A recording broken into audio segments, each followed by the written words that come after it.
Trail that broke Arjuna in Mahabharata. In the immortal epic of the Mahabharata, where the land of Kurukshetra was stained with blood due to the clash between Dharma and Adharma, Abhimanyu's valor shone like a blazing sun. On the 12th day, when both sides were fighting equally, a strange incident occurred on the battlefield. Arjuna's son, Abhimanyu, captured Duryodhana in a fierce circle of fire with his Agni-astra arrow. Duryodhana, the king of the Kaurava clan, writhed in agony in that circle of fire. His pride began to crumble. Then Abhimanyu released another arrow, and that arrow disrobed Duryodhana. Duryodhana's body trembled with shame, as if the memories of Draupadi's disrobing in the assembly hall has been revived. Abhimanyu said sarcastically, "Sir, this is revenge for the injustice done to my mother. Disrobing for disrobing." Evening arrived, the battle stopped, but the same words echoed in Duryodhana's ears. Robes, robbery after robbery, robbery after robbery. The flames of anger burned Duryodhana's heart. At that very moment, his treacherous uncle Shakuni stepped forward with his venomous wit and devious smile. He knew that Abhimanyu was not only Arjuna's son, but also a shield for the Pandavas. If he were somehow killed, the tide of battle could tilt in the Kauravas' favor. But who knew that this great war for the establishment of righteousness would be tarnished by Shakuni's deceitful tactics on the 13th day, and the history of the Mahabharata would forever be stained with a dark chapter. It was dawn on the 13th day of Kurukshetra. Suddenly, a messenger came running into the Pandava camp. He said in a low voice, King Shisharma of Trigarta and his vast army have attacked. They have entered the western front, challenging the archer Prince Arjuna. Hearing Shisharma's challenge, Arjuna raised his Gandhava and roared, "How can this Trigarta king stop me? If he wishes to become our opponent, my arrows are waiting for him." Krishna, Arjuna's charioteer, knew all this, but remained silent before the law. As soon as Arjuna and Madhava left the battlefield, the Kaurava commander Dronacharya conjured a powerful weapon, the Chakravyuha. This was no ordinary battle formation. It was a rotating padma, a circular wheel with 7 gates. At each gate, a great warrior was stationed with his vast army. The rule of this formation was that as soon as a warrior entered the first gate, that gate would close behind him, and a new one would open in front. But there was no way back. Only Arjuna could unravel this secret.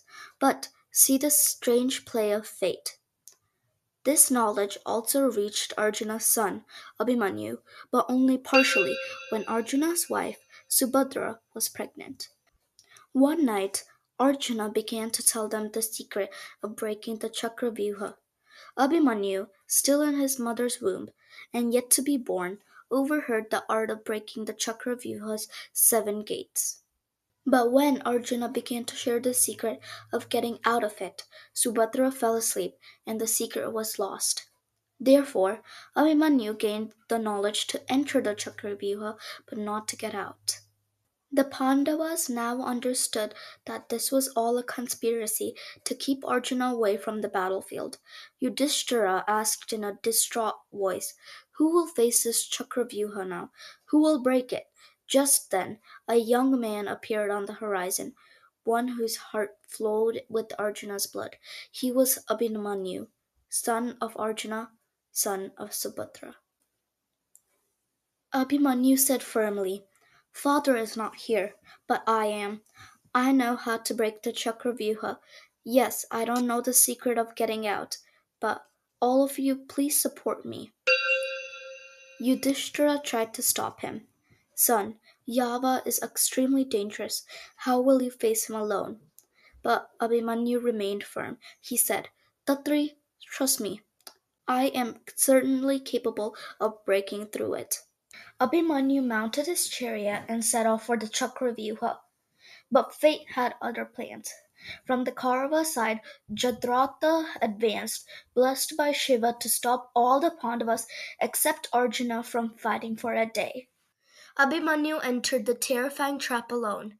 Within the Chakravyuha, Abhimanyu appeared like a storm.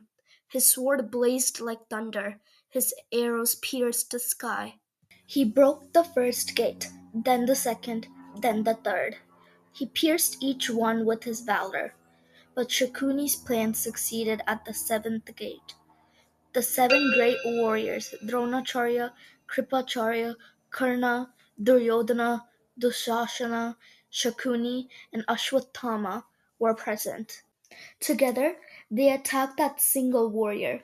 This was against war policy because the law of Dharma dictates that a warrior fight only one opponent at a time. But all seven great warriors had surrounded Abhimanyu. Abhimanyu's chariot was shattered, his bow was broken, but his courage remained unwavering. But fate was cruel. Dushashan treacherously attacked Abhimanyu from behind, and Abhimanyu fell. The ground of Kurukshetra ran red with his blood. Even in that final moment, that brave man feared death. He fought until his last breath. The Pandavas, who could not enter the Chakravyuha because of Jayadratha, watched helplessly. In his final moments, Abhimanyu said in a weakening voice, "Tell my father that I did not let the enemies know of my absence. I fought until my last breath. Tell my mother Draupadi that I avenged her insult. I disarmed my uncle Duryodhana on the battlefield. And tell my beloved Uttara that she now has a great story to tell her son." With this, Karna delivered his final blow. Kurukshetra was stunned. A hero was gone. But his radiance, his brilliance, his sacrifice remained immortal forever. It was evening. Arjuna's son, Abhimanyu, had attained martyrdom in the web of Chakravyuha. A deep silence fell upon the Pandava camp, as if time itself had stood still. Yudhishthira, Bhima, Nakula, and Sahadeva all bore a deep shadow of grief. His gaze flickered towards Yudhishthira, and in a moment the truth was revealed. Brother Arjuna, Abhimanyu entered the Chakravyuha alone, and we could not stop him because the Kaurava shield Jayadratha prevented us from entering the formation today. Hearing this, Arjuna's heart broke. Did you know that Abhimanyu, who died in the Mahabharata war, was only 16 years old? His wife's name was Uttara and his son's name was Parikshit. Friends, Abhimanyu's death became the final devastating blow to the Mahabharata. This is Abhimanyu's unique story. If you liked this episode, please let us know in the comments section. Like, share, and subscribe to our Satyam Shivam Sundaram channel.